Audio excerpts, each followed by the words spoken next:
10 linyahan ng mga taong mahilig magpakilig pero walang balak umibig.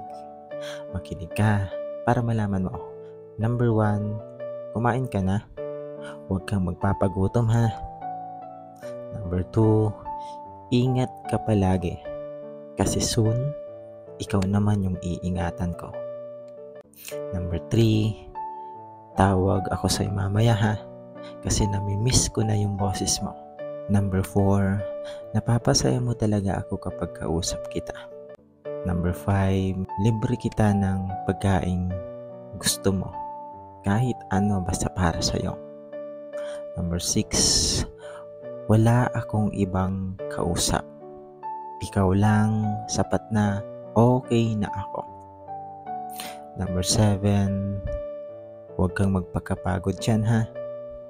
Number 8, ang cute at ang ganda mo talaga. Number 9, akin ka lang at walang pwedeng umagaw sa'yo.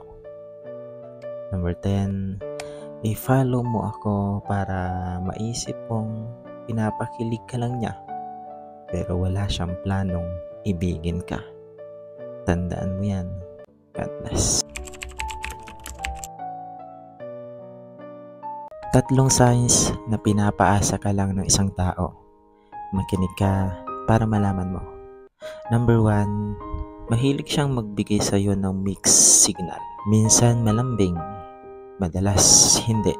Kinakausap o chinachat ka lang niya kasi naboboring lang siya. Kasi alam niyang gustong siya.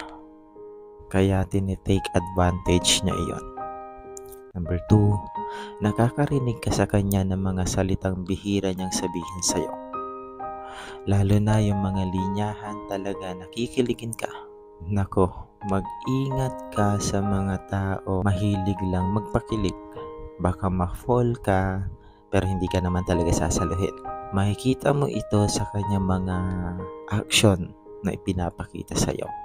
Huwag kang maniwala sa puro salita lang. Number 3, wala siyang pakialam sa nararamdaman mo. Alam mo yung sobrang tagal niyang mag-reply o di kaya'y magparamdam tapos mawawala ng bigla nang hindi man lang nagpapaalam o nagsasabi. Wala lang kasi sa kanya at pinapaasa ka lang niya at di ka naman talaga niya gusto. Masakit ba? Masakit talaga ang katotohanan. I-follow mo ako para magising ka sa katotohanang malabong magkagusto siya sa'yo. Tandaan mo yan. God bless. Huwag mong piliin ang taong hindi nakakaramdam ng excitement para makausap ka. Dapat yung pinipili mo, hinahanap ka palagi at excited na makausap ka. Na kahit saglit lang na oras ay parang mahabang oras na para sa kanya. Piliin mo yung taong totoong masaya kapag kasama ka.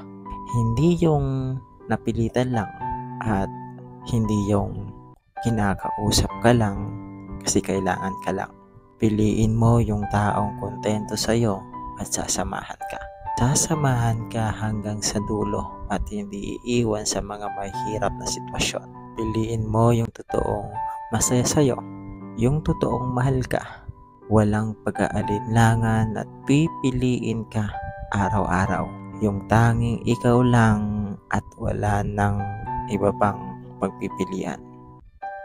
Ang swerte mo kapag ganun ang partner mo. Solo mo lang siya at hindi ka niya niloloko. Tandaan mo yan. God bless.